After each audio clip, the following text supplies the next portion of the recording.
কিছু বেদনা শেয়ার করবার জন্য দাঁড়িয়েছি।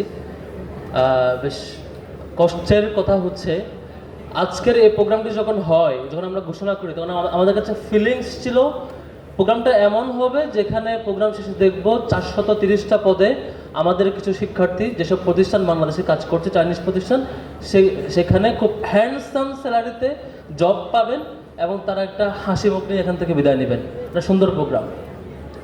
বাট এই প্রোগ্রামটাকেও একটা বড় চ্যালেঞ্জের মুখোমুখি পড়তে হবে আমরা কখনোই কল্পনা করি নাই।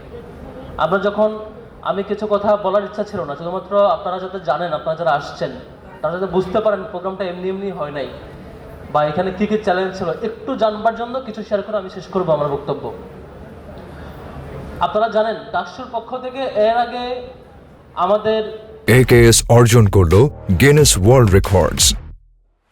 AKS একটা আইসিটি মন্ত্রণালয়ের সাথে একটা চুক্তি ছিল, একটা এমইউ ছিল, যেটা আমাদের প্ল্যান ছিল যে 5-6 মাসের মধ্যেই প্রত্যেকটা হলে কম্পিউটার ল্যাব হবে এবং শিক্ষার্থীরা সেখানে ট্রেনিং পাবে, শিক্ষার্থীরা উপকৃত হবে।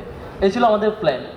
কিন্তু বর্তমান পরিবেশ চেঞ্জ হওয়ার পরে, অর্থাৎ ফেব্রুয়ারির পরে আমরা দেখি সেই প্রজেক্টটি আর চলমান নাই, সেটি ক্যান্সেল।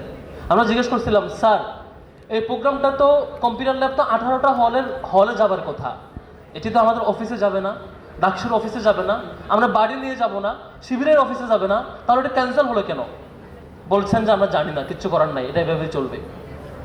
ঠিক এই প্রোগ্রামটি প্ল্যান যখন আমরা করেছি, তখন আমরা ভাবছিলাম সব কিছুই ঠিকঠাক হবে।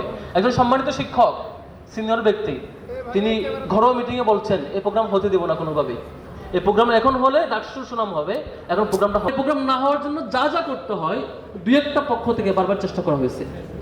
আমরা জিজ্ঞেস করছিলাম ফোন দিয়ে, যে আপনি যেটা করছেন প্রোগ্রামটা তো আমাদের জন্য করছি না, এখন ডাকসুর 28 জনের কেউ চাকরি নেবে না, আমি ড্যাম শিওর, এটা গ্যারান্টি দিতে পারবো, ডাকসুর সম্পাদক এবং সদস্যদের মধ্য থেকে